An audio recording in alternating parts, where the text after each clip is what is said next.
Hello, my name is Rowan and today I'm reading Lifetime Supply of Cookies by Shadow Bobcat 10 on Fiction Press. This is one of those delightfully sweet horror stories you only find once in a blue moon. So, without further ado, let's begin.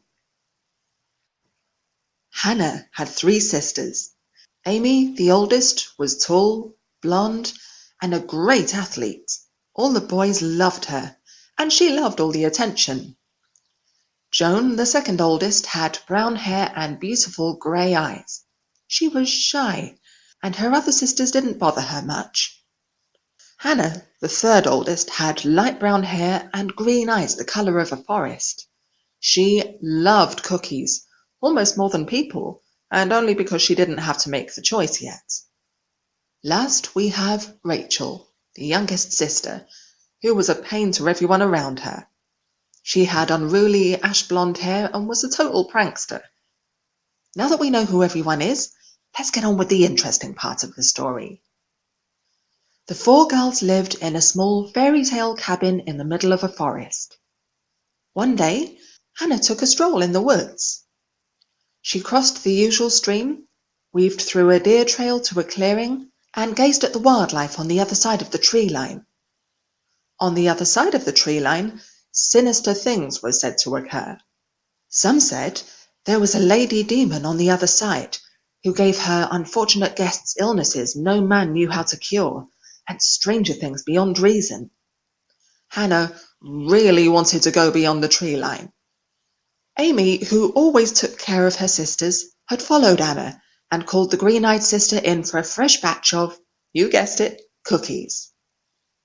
The beautiful and shy Joan was a great baker, and Hannah could never resist her second oldest sister's cookies. The only problem was Joan only baked on Fridays, and she didn't always bake cookies. Hannah went home and enjoyed the oozing, melt-in-mouth chocolate chip cookies, especially the chocolate chips.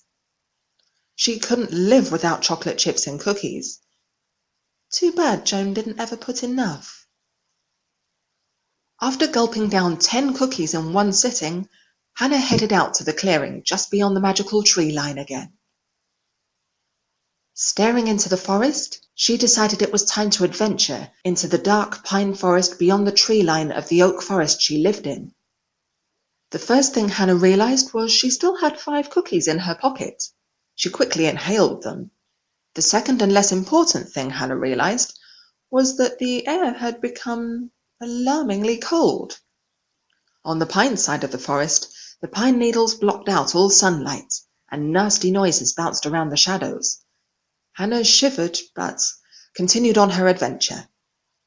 Hannah passed a cold black stream, and feeling thirsty, she tried some of the running water. She drank it, splashed some on her face, and put her feet in the water.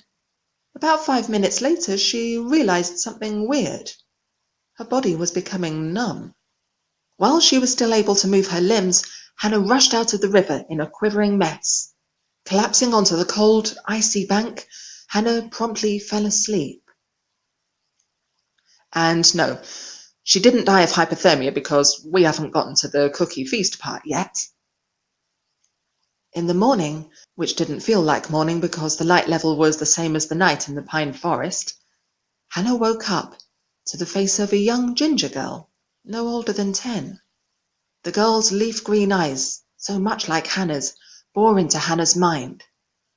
The young girl blinked and the eyes turned brown, the colour of chocolate chips melting into golden brown and delicious cookie dough.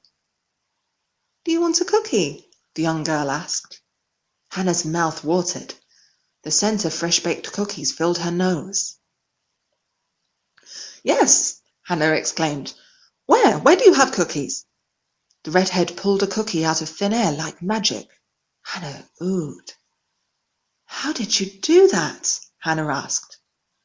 "I can do this and more," the girl said, handing Hannah the cookie.